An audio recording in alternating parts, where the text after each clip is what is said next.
What's up, guys? It's your girl Penny here, and I am back with part 2 of moving to Los Angeles. So in the last vlog, I left off saying that my friend Kiki and I got together after my grandma sent me $1,000. We went to meet up with a classmate because he was sad.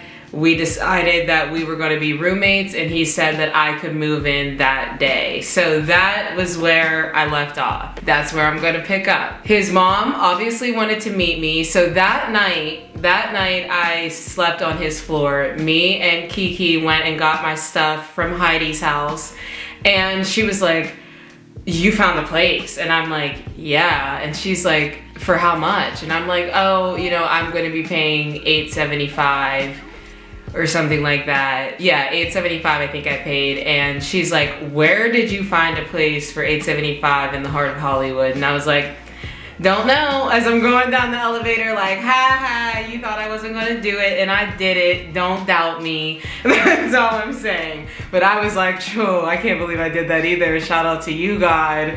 Okay, so his mom wanted to meet me, so I went to church on Sunday at Oasis, giving a shout out to Oasis on Wilshire in Normandy. That is the best church. If you live in LA and are looking for a church, highly encourage you to check them out. They also have a YouTube channel, Oasis LA. Sorry, had to throw that in there because that was my favorite part of LA, was Oasis Church. So anyways, I go to church. And then after, he's like, "Come to my place." So I go over to his place, and there is this Mercedes waiting for me. Now I'm like nervous for some reason because he's Asian, so his mom is Asian, and then his stepdad is white. And then there's me, just this black broke girl, like, you know, I just like did not belong here. And that's all I kept thinking. How did I end up here? That was all I could not seem to piece it together. So we go to Costco to go grocery shopping. His parents take us grocery shopping, and then as we're grocery shopping, his mom is giving me the whole rundown. She's like, "It's gonna be $875, you're not gonna pay utilities, and there's gonna be a security deposit." I was like, okay. I only had enough to like move in. I didn't have the security deposit. And in the last vlog, I said it was $960. It was like $760. I just wanted to correct that so the numbers make sense. Anyways, so I only had enough to move in. I didn't have the security deposit. And I'm like, okay, sounds good. So we signed the lease, and she goes about her business. I don't have the security deposit. I tell her that. She's like, okay. So I tell her I'm gonna pay it with the rent, like next month. So my lease was only 3 months. After that, the lease would become month to month, all right? So living with Shane, his name is Shane, living with Shane was awesome, okay? Like, he introduced me to cameras.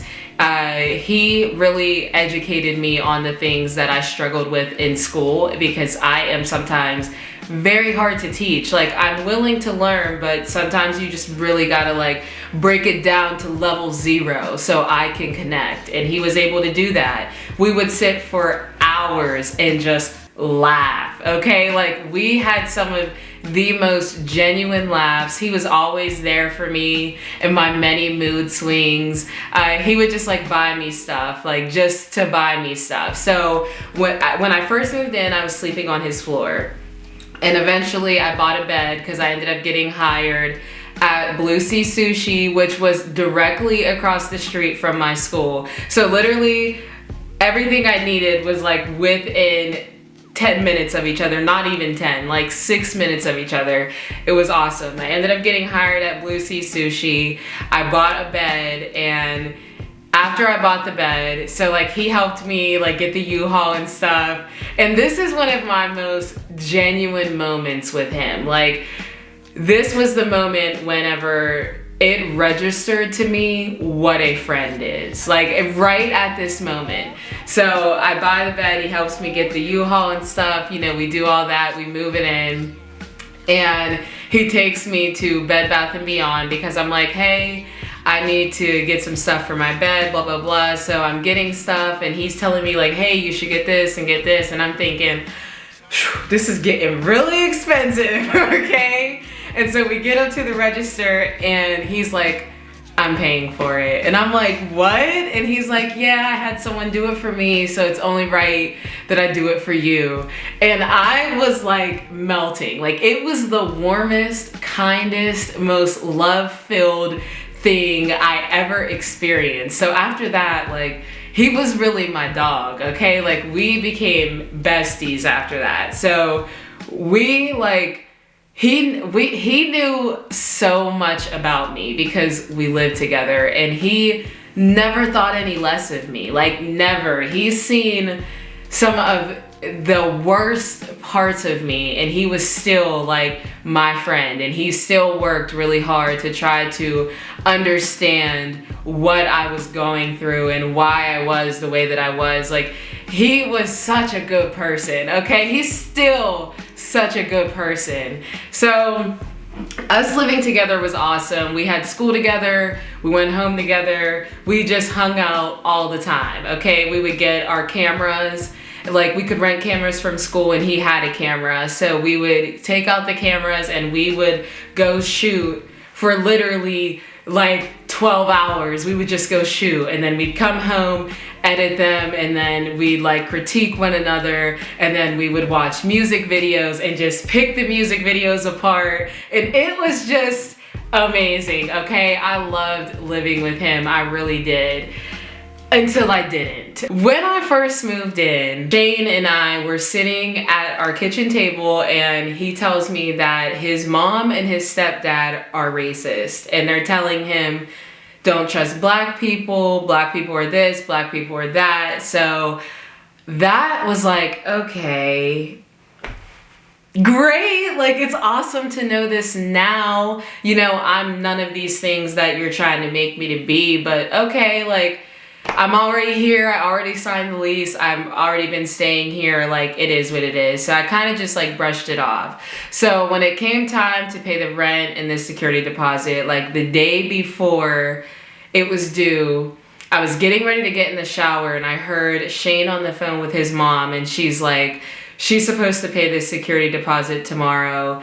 If she doesn't, she's out. And I'm like, nervous because I didn't have the money. So I reached out to my family, told them this is how much I needed for my rent. They knew I had just moved and blah, blah, blah.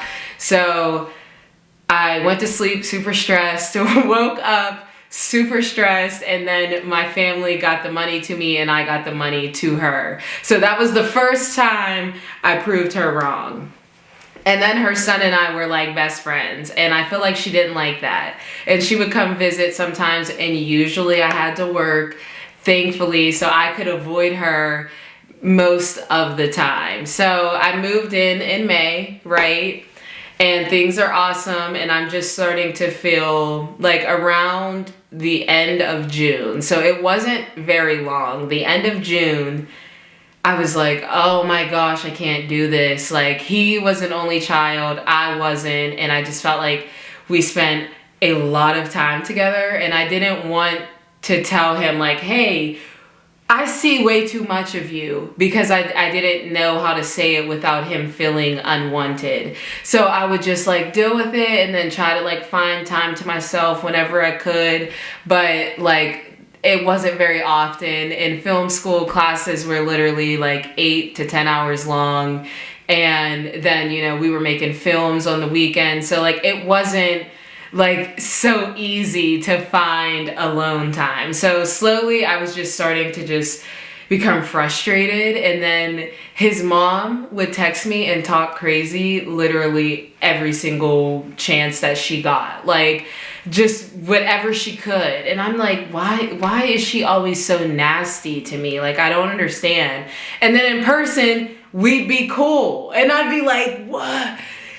I don't get it, okay? I freaking get it. So I just never talked to him about this stuff because that's his mom. And I understand that. So I started talking to God like, I know it's only been like a month or whatever it's been, but this is a lot. Like, it's like I constantly have to watch what I do, what I say, how I do it. I don't get any time to myself. I feel like I'm barely getting time to talk to you. Like, at first it was in the morning when my roommate worked. He would be gone all morning, so I'd spend the entire morning alone. And then he quit his job. So like, alone time wasn't a factor. It's the end of June, whatever. And so LA Film was like super lax with getting our schedules out there. We had a new class legitimately every single month. Every single month, they would wait until the week before classes started to send out our schedule. It was the most annoying thing. So at the end of June, get my schedule for July. I see we have a break. Like, nobody told us we were going on break. We had a break for the 4th of July. So I call my family. I'm like, hello, a little homesick. I'd love to come visit. I got a break these days, blah, blah, blah. So my family, like always, they make it happen. They get me a plane ticket to come home to visit. So July 4th, beginning of the month, obviously rent is due. So I have until the 7th to pay my rent, which is the day that I'm going to be coming back to Los Angeles, is the 7th. So I can't pay my rent beforehand because my family is giving me my rent money when I get home. So you gotta wait, like, you know, and I let her know, like, I'm gonna be paying when I get home. And she's like, okay, cool. Let me enjoy my vacation. Let me see my family.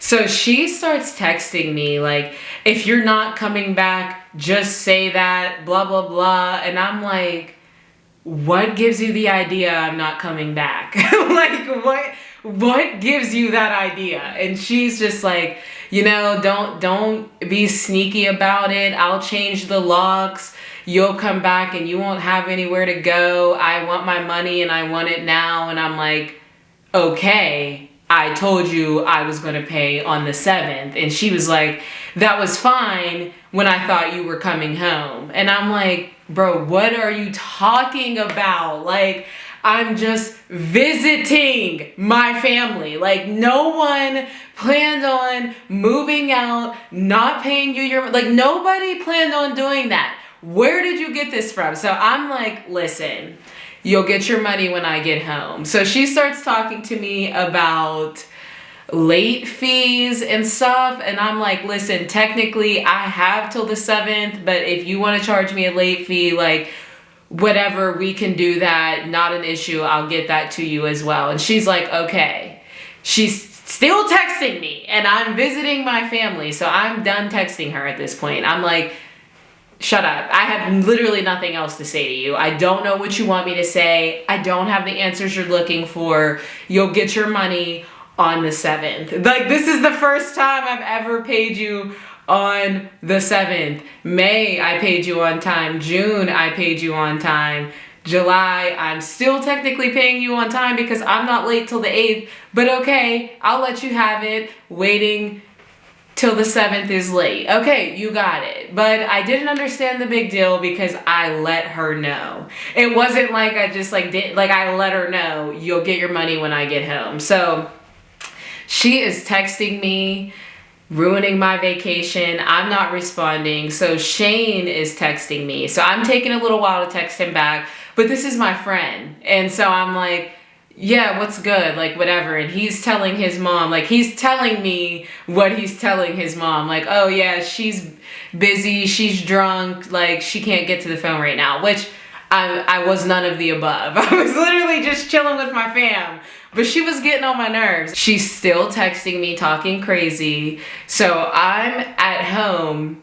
Every minute I get to myself talking to God, like, should I move out? Because I just feel like, what is the issue? Like, I try so hard to be nice to you. Like, me and your son get along great. Is that not enough? I'm just like, I didn't understand. I've never met someone like this. So I did not know what to do. And I didn't want to tell my mom too much because my mom is the type to literally get on a plane just to come and beat you up. Like, about her kids, yes, she's that one. She'll try to be, cordial, let's have a conversation, maybe once. After that, she literally has nothing else to say to you. Don't mess with her kids. So I didn't want to tell my mom too much because I'm like, that's a whole situation. And Shane and I, again, we are friends. And I'd like it to remain that way. So when I get home, I have my rent money and I'm just still thinking, should I just skedaddle on this place? Like, should I just dip? So when I get home, Shane and I, we go sit out on the balcony of like our apartment and we're talking and he's like, are you moving out? And I said, I don't know. And he said, I think you should. I said, I think I should too. And that was all the confirmation I needed. So I called her and I was like, yeah, I'm going to move out. And she's like, you need to be out tonight and I'll be there in the morning to make sure you're gone. And I'm like, what? So I go outside, call one of my friends. I'm like, hey, gonna need a ride.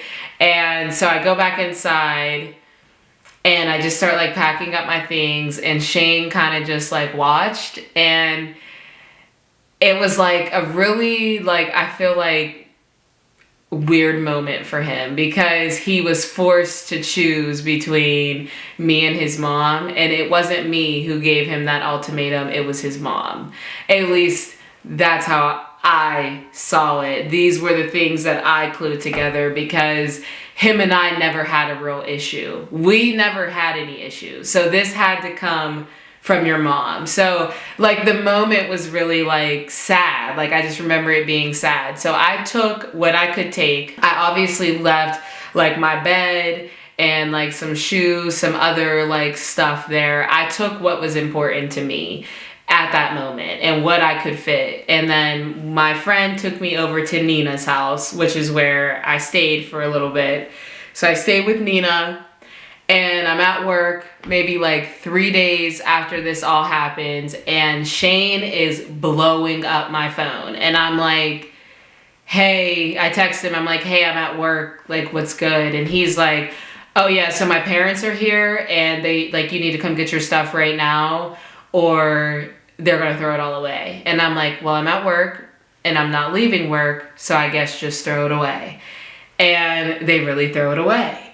So would it have been an issue had his stepdad, who I have no business with, who actually isn't even his stepdad because they're not even married, they're just dating. He was all the way out of line, but he sends me a text message with a picture of my things in the dumpster and then it's like this long calling me trash, saying I put Shane in a compromising situation, saying that I'm exactly what black people are and what they said black people are. And like the message was so nasty from a grown ass man. So I just cried. Like I didn't even respond. I just cried. And I wasn't angry at his mom's boyfriend or his mom for being who they are. I was angry that Shane never reached out to me once, like, hey, like just anything. Like at school, he would avoid me, like wouldn't even look at me. And I didn't want to look at him either because I literally was like so upset. Like I was so broken. I remember walking down the street, like everyone was telling me I should go to the police because the whole thing was handled incorrectly. So I go to the Los Angeles Police Department. They're like, call the police. Where am I at? Like, what do you mean call the police? I'm in the police station. They're like, call the police. I'm like, right. So I call the police and meet them outside of my apartment building. I met with the manager of the apartment building as well. I didn't have a lease with him though, so not much he could do, but he told me when I went there, like, oh yeah, they already came here and they're great tenants, so, and I was like, okay, yeah, that's awesome. So I called the police. The police come, they're like, oh gosh, this has illegal written all over it. This was mishandled in every direction. Like, I was showing them the text messages and they were like, you should keep these, like you need to sue them. They gave me the steps that I needed to take to sue them. And, you know, cool. So I'm walking down the street after I get all this information. I'm on the phone with my mom. And I remember like literally feeling my heart like shatter. Like it literally just shattered. And I just screamed at the top of my lungs. And I was like, Mom, like I'm so upset. And like right now I'm like tearing up a little bit because I can literally remember how broken I felt. Like how that was just like the end. I was like, I may never have feelings again after this. Like ever. So after I have all this information and like how I'm going to sue them, you know, I'm no longer staying with Nina. I'm now staying in hotel rooms and hostels and like just wherever I can stay. And now I have this information about suing them and I'm like, I could, but something was like, let it go. Like something literally just kept telling me, let it go and be kind to Shane. When he finally speaks to you, be kind to him. So I'm like, okay, I'm gonna let it go. No matter how mad I am right now, I'm gonna let it go. I'm so stressed out anyways. Like I'm going to school for 8 to 10 hours a day. And then I'm getting out of school and I'm looking for a place to stay. And I don't have any money. Like I'm broke. So I don't even know how all this is happening. I'm giving them a card that's in the negative. It's going through. Sometimes they'll let my family pay over the phone, but the places that wouldn't, I'd be like with my card that is no good and be like, Lord, please, please, please, please just let it go through. And it would go through. Now, granted, I was like thousands of dollars in the negatives at one point. But no, I was like $8,000 in the negative at one point. But I had a place to stay. So I didn't have time to be mean. I didn't have it. I didn't have the energy either, especially because I don't want to make you feel how you made me feel. Like, I don't want you to feel like that. I never want you to feel like that. So I was like, whatever, cool. He'll eventually speak to me. When he does, I'm just going to be nice. It's going to shock him. So he finally speaks to me one day, like we're just having a normal conversation, like me and another classmate, and he just chimes in. And I was like, okay. I gave him the okay that it was okay to chime in. And then like we weren't like cool after that, but like we were like, you know, high and by. Like we were on a high and by stage. And then we kept getting partnered up in class. Like every class, every day, they'd be like, Shane and Penny, you guys are partners. So like we hate each other, but we work so well together. So we're just like, oh, fuck you. Let's just do our job. Okay. And like, that's what we did. And that's slowly how we became cool. And then one day we had to like act out a scene and he was like, give me my money. And I was like, I don't owe you any money. Like, and we made the scene about the situation and then we just let it go after that. It was like, okay, we're cool now. But the weird thing is, like, we had like this electric like fire. So when we got together, it was like, okay, laughing, joking, like it was like nothing had ever happened. And I liked it like that. So we just, you know, we remained cool and, you know, whatever. So I never sued them. I went to his house one day. He got a new roommate and he would start to vent to me about his roommate. Like, yeah, my roommate's always saying like I'm lying and I'm stealing his stuff. And like, no, I don't. And I'm sitting there like, your parents used to say that about me, but I didn't say that to him. I'd just be like, oh, like, what do you want me to say? Like, I don't know what you want me to say. So I go there. And the funny thing was that his roommate was black. He was a male this time. And the way that they felt about black people was how he felt about Asians. Now, granted, I don't think racism of any sort is okay. I just thought the situation was funny. So one day I went to his house when he had this new roommate or whatever. And I go there and he got his new roommate using my shoe rack. And I'm just like, I'm gonna let it go. I'm gonna let it go. I'm not gonna say nothing. Not affecting me. Whatever. I see my lotion over there. I was like, yo, you threw away what you wanted and kept, I was like, okay, I'm not gonna say anything now, like, whatever. Just didn't say anything, because at that point I felt like I won. Like, I'm homeless, you have a home, but you're miserable in it. I win. Like, I win. So, after that day, whatever, you know, cool. We hang out, we talk. Shane and I are fine. I'm still homeless though. So every day I'm like, oh, where am I gonna stay? Like the days when my card finally started declining, I was like, oh, I'm in some deep shit. I knew all the hotels in town that would let my family pay. I knew I knew all the places I could and could not go by this point because I had been to all of them. I quit my job. Forgot to tell you guys I quit my job because I felt like it was closing soon and I couldn't do it. Like I had school all day and then I had to worry about finding a place to stay all night and then I have work on top of that. Like it was too much. I was like, I can't. I felt like it was time to leave the job. Like I just felt like it was time.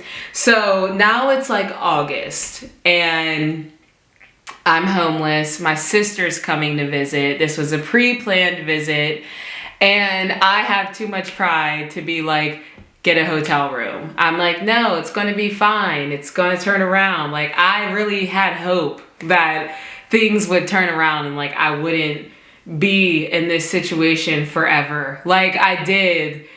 And so my sister came and we didn't like have a place to stay. Duh, Penny.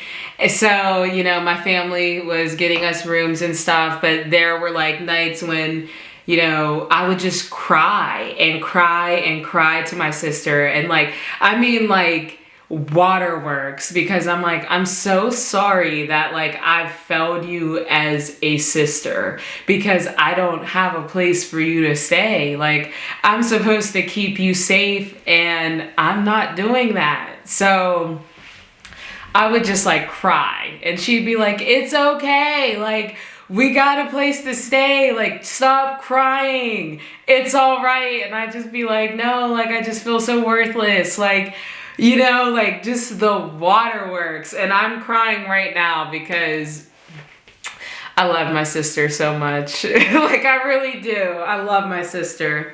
So while she was there, we met a friend who ended up becoming like our friend. So we would hang out with him and he would take us like all over the city and stuff like that. So it was fun. And then my sister went home and I was really sad because like that one piece of home was gone.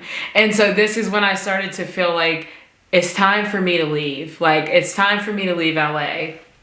So I began to process that with myself. Like, this means you're going to have to drop out of school. This means, like, you're going back to Pennsylvania. Like, you're going back because at this point, like, it was becoming too dangerous being homeless. Like, there were nights I had to stay with strangers, like, complete strangers, because I was like, I don't want to sleep outside and I really need to sleep. I'm tired. I've been up for, like, 4 days. I just want to sleep. Like, I just want to lay down. And so I'd go with strangers and like completely put my life in jeopardy. I would have to steal like clothes every day. And like, I mean, steal. Like I had no choice. Throughout my travels, I was losing things. And then I had nothing but my backpack and whatever I had on that day. And you know, I would take tampons from Oasis Church. Like they had them in the women's restrooms, and I would take the tampons and just like stock up on them. So I had tampons. I was stealing clothes. I was stealing food. Like I had food stamps, but I got barely anything. So like halfway through the month, I'd always go broke. And so I would have to steal food, or like I literally wouldn't eat. And it was stressful. But throughout that time, I stayed kind. I still gave as if I had it. You know, I chose to continue to be a good person, and I would melt down in private. Like, from the metro to school, I would cry. From the metro to wherever I was staying, I would cry. I'd stop on benches and cry. I'd cry on the metro. Like, I cried more than I knew one could cry. And the whole time my family would be like, come home. And I'd be like, no. So when it came to the point where I was like, I'm ready to come home, that's when my family was like, oh, thank you. Like, thank you. But then I'm like, wait, not yet though. Like, not yet. It's not time. I know that it's getting close, but it's not time. So it's August. And in September, I'll be taking directing class. So this will be like my final like basics of class. After this, I move on to like film history 2, like part 2 of the classes. So I'm like, I gotta stick it out through directing class. This month was literally so hard. Like, it was getting harder and harder to survive. Like, as the days went on, like, it was like all of my old avenues had exhausted. And that's when I knew that God was the one telling me to leave, was when provision was starting to kind of disappear. Like, it was becoming too much of a fight. Whereas before I was fighting, but it was really God. This was now me. I was no longer in the strength of God. I was in the strength of myself, which is why I was so exhausted and tired and just like, it was horrible. Like, my teacher would be like, Penny, when's the last time you slept? Like, because I'd come in looking like crazy, and I'd tell him I've been up for 4 days, like, literally. And he'd be like, you still come just with a great attitude and doing your job, like, you don't complain. And I was like, no, like, there's no point in complaining. There's none, you know? So yeah, so directing class. Now, during this class was whenever I was like checking out. I was like, okay, I'm literally in my last 30 days of LA. I know that, my family knows that, nobody else really knows that. So while I'm in directing class, this one night, I did not have a place to stay, okay, like, at all.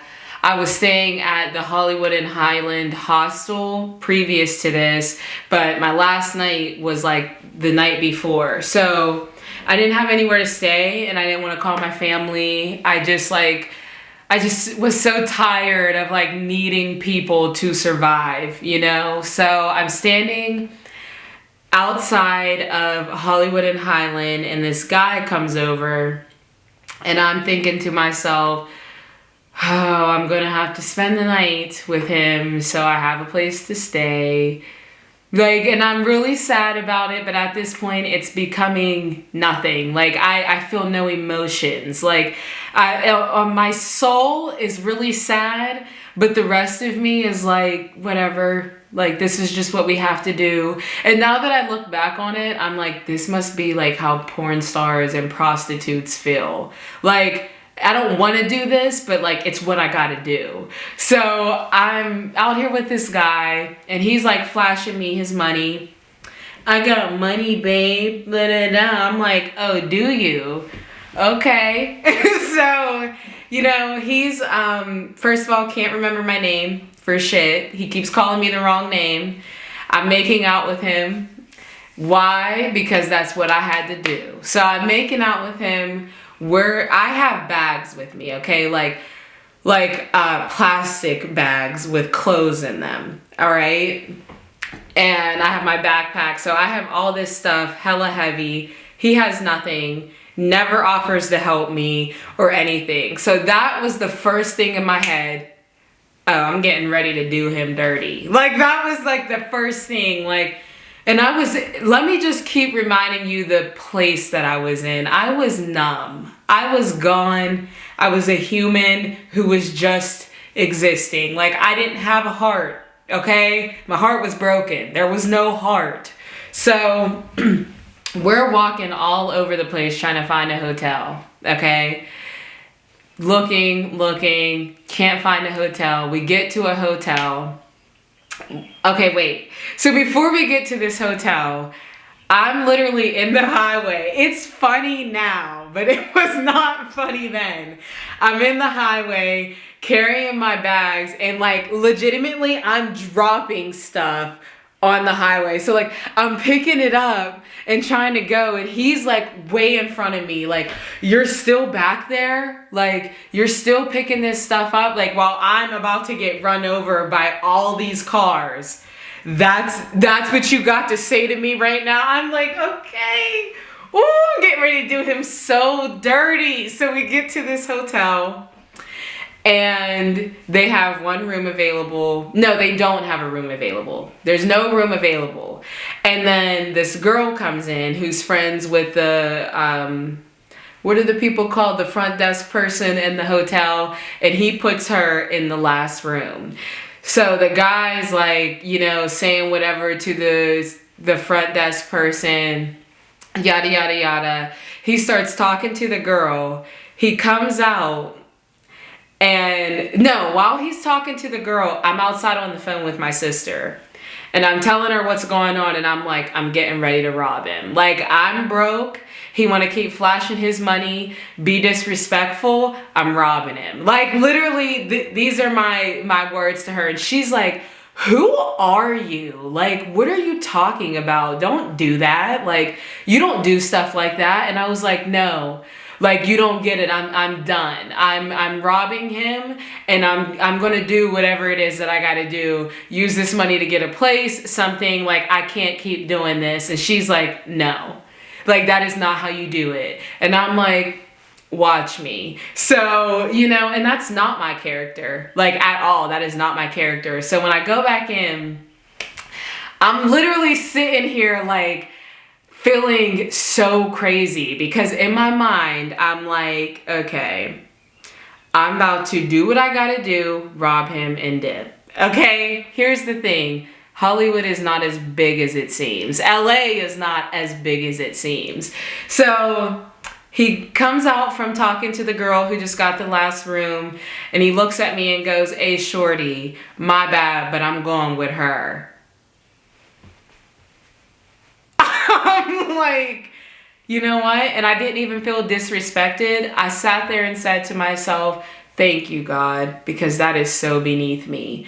Thank you, God, because if I would have done that, I would have never forgiven myself, and I would have deserved every bad thing that has happened to me and that will happen to me in the future. So I just started thanking God. And at that moment, I realized, you have to leave. You are becoming heartless. You have to go. Like, this is not you. This is not who you are. This is not what you want to do, who you want to be. And in order to be in Los Angeles, you have to be heartless. Like, I mean, you'll cross anybody, whoever, and that's not who I am. So that night, I sat outside. I talked to my mom on the phone all night. I'm like, these are happy tears, because my family is really like my rock. Like, if it was not for my entire family, like my immediate family, if it was not for them, like, I'd be dead right now, or I'd be like a porn star, or I'd be in jail, or like something. Like, my family deserves everything, because they really got me through that hard time in my life. Like, they got me through. They really did. So, now that that's happened, my family is like, can you see if you can stay with Nina for your last like 2 or 3 weeks there? So I reach out to Nina. She's like, of course. So I stay with her my last couple weeks, start letting people know, like, I'm leaving, this is done. And my last week in directing class, I remember thinking to myself, this was all for nothing. That was all I could think. This was all for nothing.